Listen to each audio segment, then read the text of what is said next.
This need not be.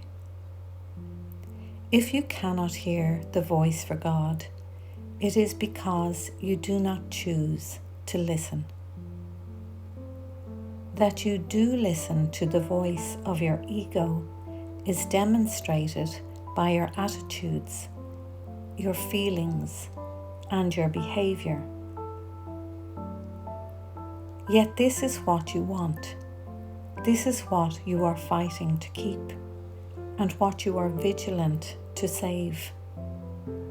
Your mind is filled with schemes to save the face of your ego, and you do not seek the face of Christ. The glass in which the ego seeks to see its face is dark indeed. How can it maintain the trick of its existence except with mirrors? But where you look to find yourself is up to you. I have said that you cannot change your mind by changing your behavior.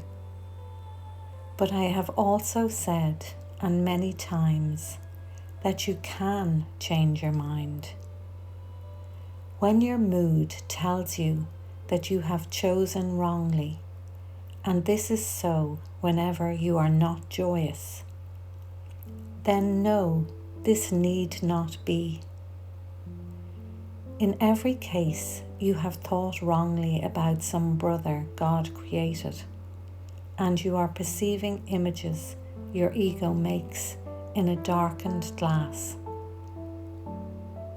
Think honestly what you have thought that God would not have thought, and what you have not thought that God would have you think. Search sincerely for what you have done and left undone accordingly, and then change your mind to think with God's. This may seem hard to do, but it is much easier than trying to think against it. Your mind is one with God's. Denying this and thinking otherwise has held your ego together, but has literally split your mind.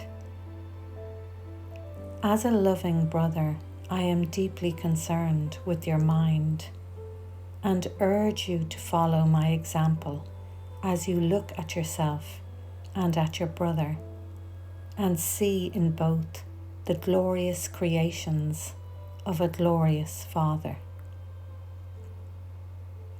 When you are sad, know this need not be. Depression comes from a sense of being deprived of something you want and do not have.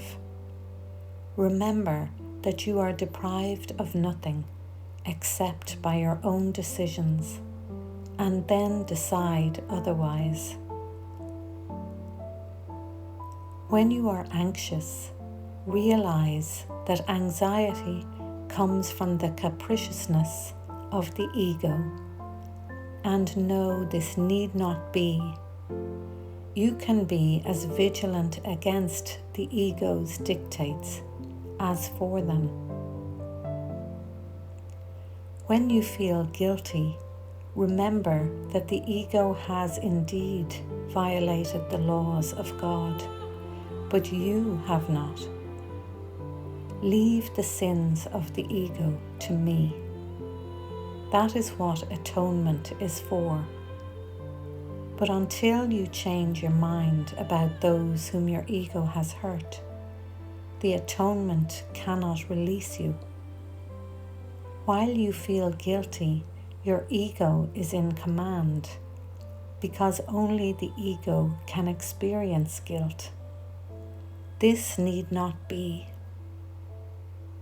Watch your mind for the temptations of the ego, and do not be deceived by it. It offers you nothing. When you have given up this voluntary dispiriting, you will see how your mind can focus and rise above fatigue and heal. You are not sufficiently vigilant against the demands of the ego to disengage yourself. This need not be. The habit of engaging with God and His creations is easily made if you actively refuse to let your mind slip away. The problem is not one of concentration. It is the belief that no one, including yourself, is worth consistent effort. Side with me consistently against this deception, and do not permit this shabby belief to pull you back. The disheartened are useless to themselves and to me, but only the ego can be disheartened. Have you really considered how many opportunities you have had to gladden yourself, and how many of them you have refused? There is no limit to the power of a Son of God, but He can limit the expression of His power as much as He chooses. Your mind and mine can unite in shining your ego away, releasing the strength of God into everything you think and do. Do not settle for anything less than this, and refuse to accept anything but this as your goal. Watch your mind carefully for any beliefs that hinder its accomplishment, and step away from them. Judge how well you have done this by your own feelings, for this is the one right use of judgment. Judgment, like any other defense, can be used to attack or protect, to hurt or to heal. The ego should be brought to judgment and found wanting there. Without your own allegiance, protection and love, the ego cannot exist. Let it be judged truly, and you must withdraw allegiance, protection and love from it. You are a mirror of truth, in which God Himself shines in perfect light. To the ego's dark glass, you need but say, I will not look there, because I know these images are not true. Then let the Holy One shine on you in peace, knowing that this, and only this, must be. His mind shone on you in your creation, and brought your mind into being. His mind still shines on you, and must shine through you. Your ego cannot prevent Him from shining on you, but it can prevent you from letting Him shine through you. The first coming of Christ is merely another name for the creation, for Christ is the Son of God. The second coming of Christ means nothing more than the end of the ego's rule and the healing of the mind. I was created like you in the first, and I have called you to join with me in the second.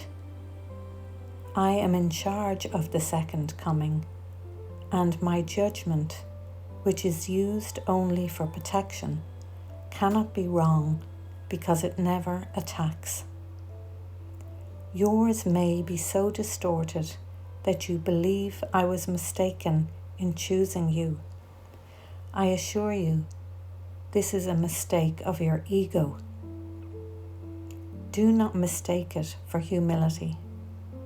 Your ego is trying to convince you that it is real, and I am not, because if I am real, I am no more real than you are.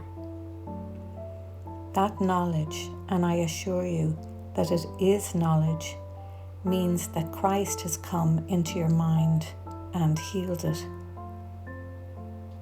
I do not attack your ego. I do work with your higher mind, the home of the Holy Spirit.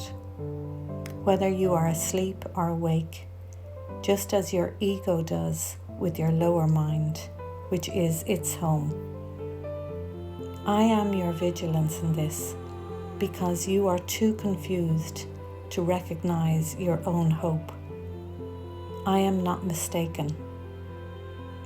Your mind will elect to join with mine, and together we are invincible.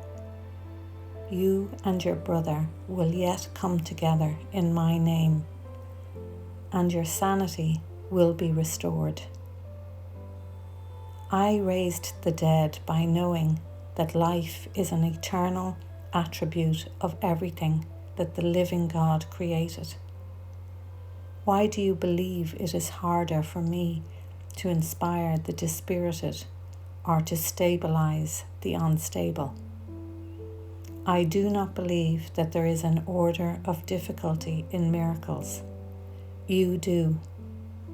I have called and you will answer. I understand that miracles are natural because they are expressions of love. My calling you is as natural as your answer and as inevitable.